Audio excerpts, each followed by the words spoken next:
हम जिस मुल्क में रह रहे हैं, आइडिया ऑफ इंडिया, इस मुल्क में शुरुआत से सत्य, अहिंसा, करुणा, प्रेम और मोहब्बत का पाठ पढ़ाने वाले सबसे पहले अगर रोशनी मुझे कोई दिखती है तो वो तथागत बुद्ध की दिखती है, और वहां से ये पूरी लड़ाई शुरू होती है। उन्होंने सबसे पहले शुरुआत में ये बात कही कि इंसान इंसान बराबर होने चाहिए। और उन्होंने एक और बहुत महत्वपूर्ण बात कही जो मुझे बहुत प्रिय लगती है। मेरी कोशिश होगी कि मैं अपने इतिहास को याद करते हुए अपने वर्तमान चुनौतियों से भी आपको जोड़ने की कोशिश करूं, क्योंकि आज अगर हम चुनौती नहीं समझ पाए और इस मुल्क में अपने बहुजन समाज के सामने जो चुनौतियां उसको समझकर लोगों को समझा नहीं पाए, तो फिर हम ये बात जरूर कर लेंगे कि हमारे पुरखे लायक थे तो हमें यहां तक पहुंचा गए, और हमारी आने वाली पीढ़ी कहेगी कि हम जो पुरखों से हासिल था उसे बचा भी नहीं सके। इसलिए अपने पुरखों को याद करते हुए आज की चुनौतियों से भी लड़ना और उसे समझना जरूरी है। मेरा विषय आज के इस बातचीत में लिखा गया है, फूले शाहू अंबेडकर आणि आजचा ओबीसी समाज मंडल कमीशन व ओबीसी जनगणना। मैं अपने विषय पर आने के पहले एक बात कह रहा हूं, मैं क्यों तथागत बुद्ध को याद करता हूं? क्योंकि तथागत बुद्ध ने एक बात बहुत महत्वपूर्ण कही थी, और याद करिए, आज से लगभग 2500 साल पहले उन्होंने कहा कि जब ये सारे इंसान बराबर, तो इन इंसानों के ऊपर कोई ईश्वर नहीं है, कोई आत्मा नहीं है, सब यहीं के हैं। यहीं का प्रज्ञाशील, करुणा, विवेक और इन सब से निकली हुई वैज्ञानिक तार्किक चेतना, उसके जरिए उन्होंने समझाया कि इसके बाहर कोई नहीं। यहीं के लोगों ने हमें बांट करके कर्मकांड और अंधविश्वास में फंसाया है।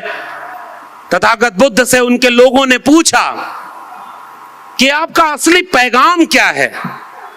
तथागत बुद्ध ने कहा, और ये मेरा सबसे प्रिय वाक्य है, कि किसी किताब में लिखा हो तो सच मत मान लेना, कुछ लोग कह रहे हो तो सच मत मान लेना, ढेर सारे लोग कह रहे हो तो सच मत मान लेना, जो तुम्हें सच लगे वही सच मानना।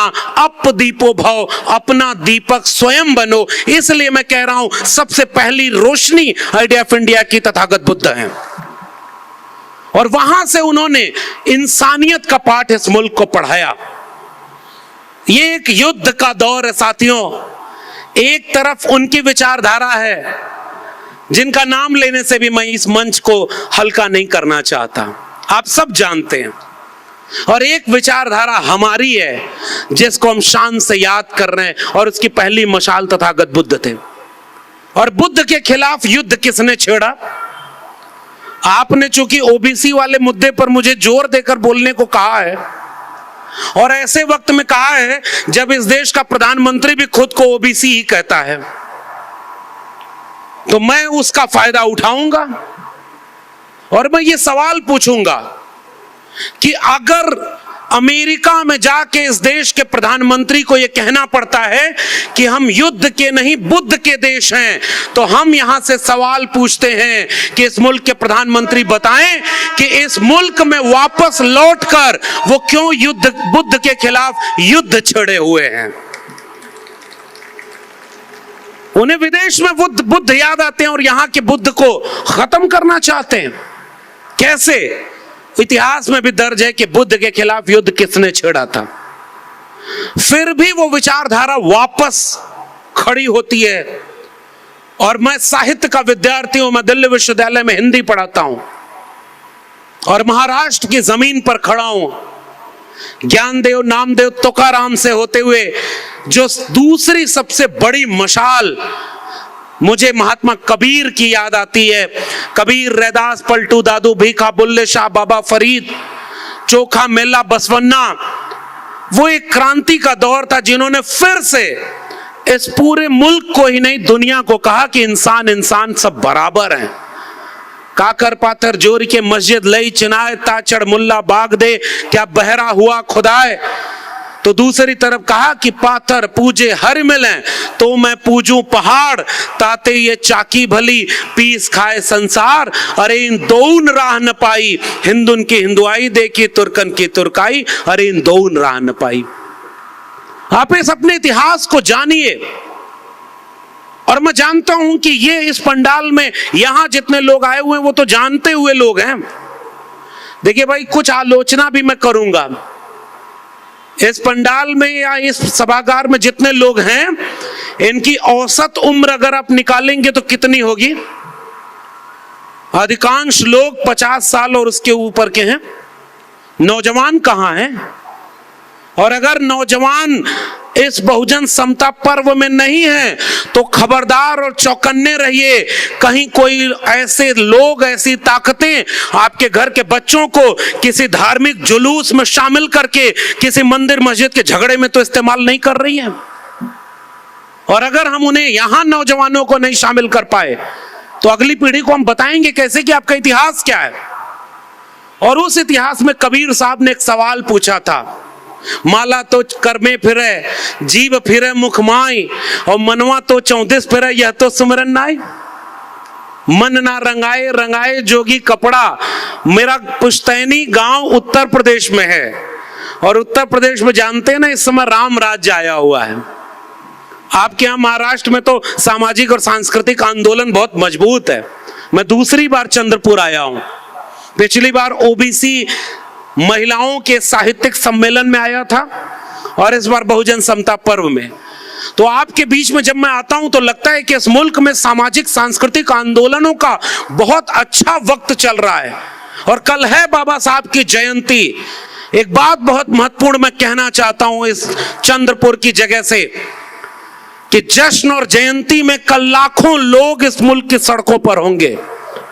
इस मुल्क की सड़कों पर रैलियां निकाली जाएंगी, शोभा यात्रा निकाली जाएगी, और लाखों लाख लोग जो डॉक्टर अंबेडकर को अपना नायक मानते हैं वो इस मुल्क की सड़कों पर होंगे।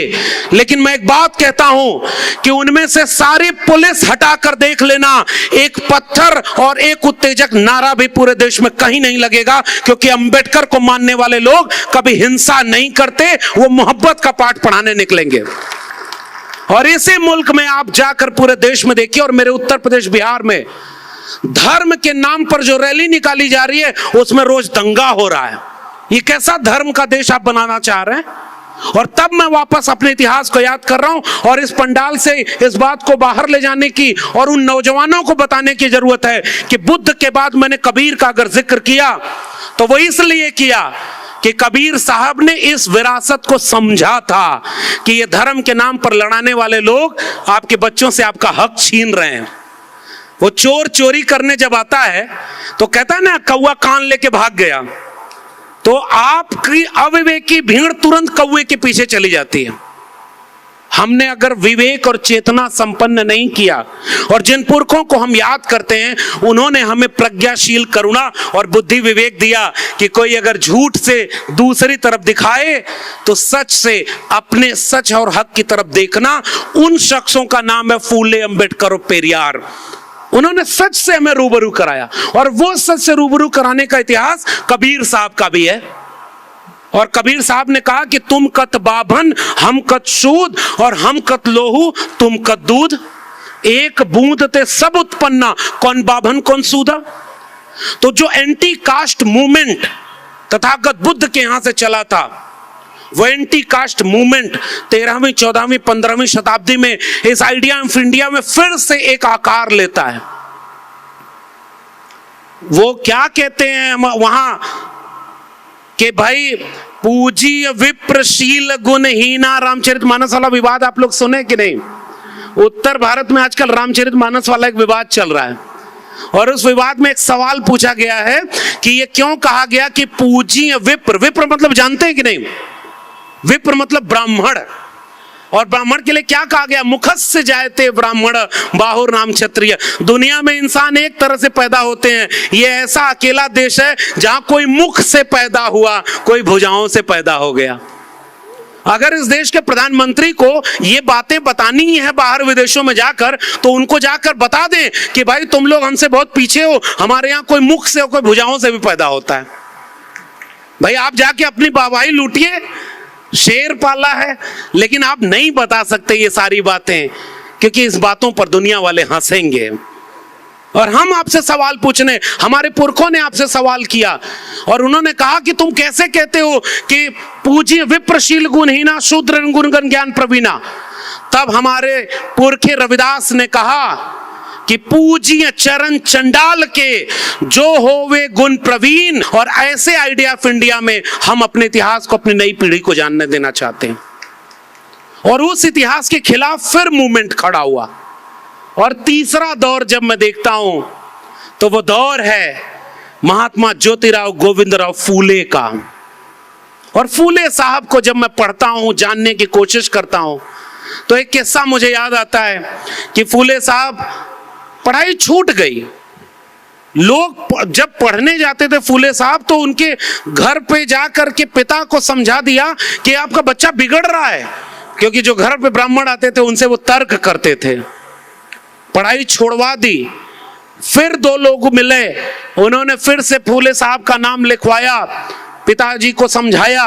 फूले साहब ने पढ़ाई की, फ्रेंच रिवॉल्यूशन और अमेरिकन रिवॉल्यूशन की किताबें पढ़ी, ज्ञान विज्ञान को पढ़ा समझा, और उसके बाद एक किताब कायदे के लिख दी, गुलामगिरी, कि गुलामों को गुलामी का एहसास करा दो, अपनी बेड़ियां वो खुद ब खुद तोड़ लेंगे। और इसलिए महात्मा फूले ने कोशिश क्या की, वो 18वीं शताब्दी का दौर, और महाराष्ट्र के लोगों, हमारे हिंदी साहित्य के इतिहास में दो नवजागरण पढ़ाया जाता है, एक बंगाल का नवजागरण और दूसरा महाराष्ट्र का नवजागरण। बंगाल के नवजागरण को ऐसे पढ़ाया जाता है कि जैसे सबसे प्रमुख वही है, और महाराष्ट्र के नवजागरण को इसलिए नहीं पढ़ाया जाता क्योंकि महाराष्ट्र के नवजागरण ने सबसे महत्वपूर्ण सवाल जो इस देश का था, एंटी कास्ट मूवमेंट का सवाल था, उसको एड्रेस कर रहा था। इसलिए आइडिया ऑफ इंडिया में महाराष्ट्र के नवजागरण को बाहर कर दिया गया। फूले साहब को सिलेबस में नहीं रखा गया, बाबा साहब की किताबें नहीं पब्लिश कराई गई। और ये आखिरी बात इस पूरे आइडिया ऑफ इंडिया की मेरी है कि जब फूले साहब ने शिवाजी पर लिखा शिवाजी का पवाड़ा, किसान के ऊपर लिखा किसान का कोड़ा, और उससे आगे बढ़कर के तृतीय रत्न से लेकर के तमाम किताबें लिखी और क्रांति का आगाज किया। दुनिया में सोने की चिड़िया कहकर के अपने पीठ थपथपाने वाले लोग, इस मुल्क को आज एक धर्म के रंग में रंगने वाले लोग, मेरी इस बात का जवाब दें कि फूले साहब और उनके साथ में पहले उन्होंने सावित्रीबाई फूले को तैयार किया, पढ़ाया लिखाया, और उन दोनों ने मिलकर जब पहला स्कूल खोला, तो उस स्कूल खोलने के खिलाफ कौन लोग खड़े थे? कौन थे जो सावित्रीबाई फूले पर पत्थर फेंक रहे थे? कौन थे जिनके कहने पर ज्योतिबा फूले और सावित्रीबाई फूले को घर से निकाल दिया गया? पिता को किसने भड़काया कि या तो तुम अपना स्कूल चुनो या अपना घर चुनो? महात्मा फूले ने अच्छा पुत्र होना नहीं चुना, उन्होंने अपने इस आइडिया ऑफ इंडिया को एक अच्छा शिल्पकार होना चुन दिया, घर छोड़ दिया और अपने स्कूल की लड़ाई को आगे बढ़ाया। वो है आइडिया ऑफ इंडिया का सबसे महत्वपूर्ण अध्याय। और अगर वो स्कूल न खुला होता, अगर वो पत्थर सावित्रीबाई फूले ने न सहा होता, तो आज हम जैसे लाखों लाख नौजवान इस मुल्क के निजाम के सामने खड़े होकर आंख में आंख मिलाकर ये नहीं कह रहे होते कि इस वक्त के निजाम और हुक्मरान बिरसा, फूले, अंबेडकर, पेरियार के सपनों का भारत नहीं बनने देना चाहते। हमारे पुरखे लायक थे, इसलिए हम यहां खड़े हैं।